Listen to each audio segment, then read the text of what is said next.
नमस्कार बच्चों, आपका स्वागत है मेरा यूट्यूब चैनल मैथ्स विद अमर झा में। इस वीडियो में हम सीबीई वर्कशीट के तहत क्लास 9th का विज्ञान का वर्कशीट संख्या 5 और 6 लेकर के उपस्थित हूँ। ये वीक नंबर 4 में आया हुआ है। अब देखिए, आपसे ये सवाल पूछा जा रहा है, दूरी समय ग्राफ।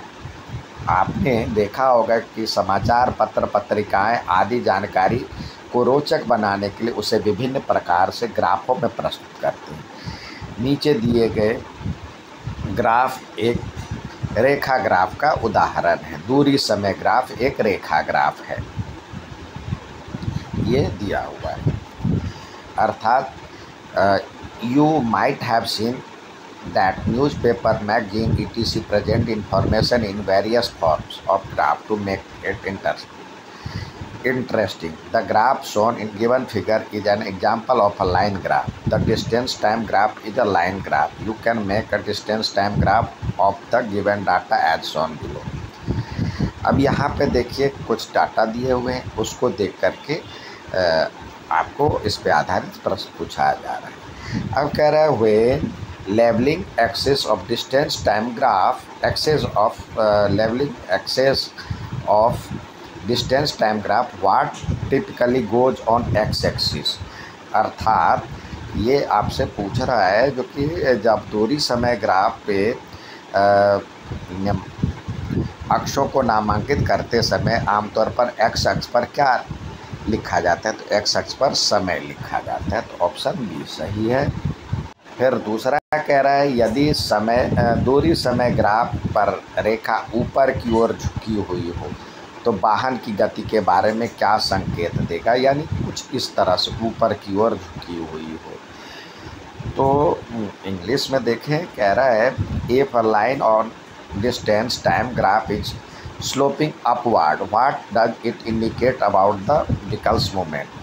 अब ऊपर की ओर झुकी हुई है तो कम समय में इस तरह से झुकी हुई है तो समय कम है लग रहा है और दूरी ज़्यादा बढ़ रहा है, तो यानी ये जो है ज़्यादा स्पीड को दर्शा रहा है। तो व्हीकल मूविंग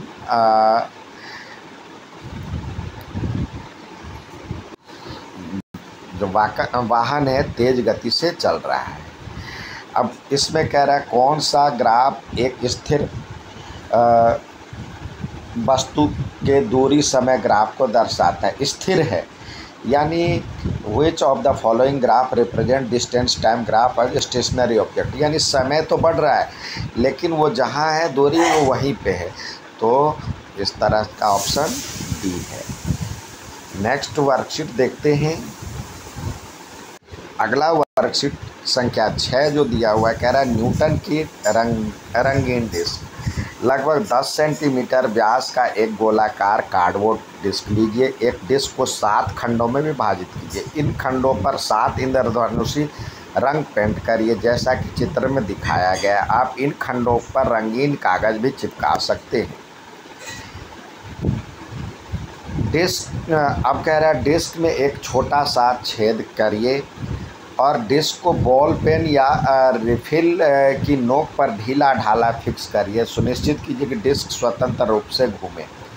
डिस्क को दिन के उजाले में घुमाएं। जब डिस्क को तेज़ी से घुमाया जाता है तो रंग आपस में मिल जाते हैं और डिस्क सफ़ेद यानी श्वेत दिखाई देता है।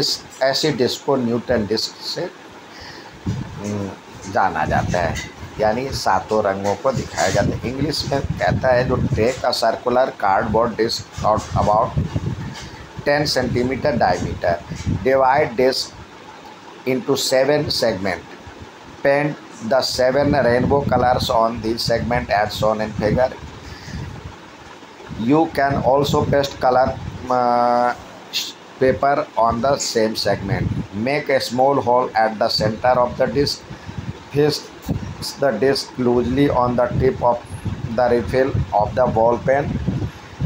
Ensure that the disc rotates freely. Rotate disc is daylight. When the disc is rotated fast, the color gets mixed together and disc appears to be whitish. Such the disc is popularly known as Newton's disc. अब ये कह रहा है, इसको देख करके answer देना है। What is primary purpose to creating Newton's disc using a circular cardboard disc and rainbow colour. अर्थात कह रहा है जो कि एक गोलाकार कार्डबोर्ड डिस्क और इंद्रधनुषीय रंगों का उपयोग कर न्यूटन डिस्क बनाने की प्राथमिकता क्या है। प्राथमिकता यह है जो कि यह प्रदर्शित करना कि किस रंग मिल करके श्वेत रंग बनता है, यानी कौन कौन सा कलर मिल करके, to demonstrate how to colour mix to form a white light. Which of the following material is essential for construction Newton disc. Newton disc बनाने में कौन सा जो है सामग्री आवश्यक है, तो ये सामग्री आवश्यक है गोलाकार कार्डबोर्ड डिस्क। अब यह सुनिश्चित करना कि क्यों महत्वपूर्ण है कि बॉल पेन या रिफिल की नोक पर डिस्क स्वतंत्रता पूर्वक घूमती रहे। ये तेज़ी से घुमाने पर रंगों का ठीक से मिश्रण होने के लिए इसको तेज़ी से घुमाया जाता है। अर्थात कह रहा है जो कि why is important to ensure that disc rotates freely on the tip refill on the ball pen, तो to allow colour to mix properly when spun quickly. ये था वर्कशीट नंबर 5 और 6। उम्मीद है समझ में आओगा। अच्छा लगे तो लाइक सब्सक्राइब शेयर ज़रूर करें। धन्यवाद।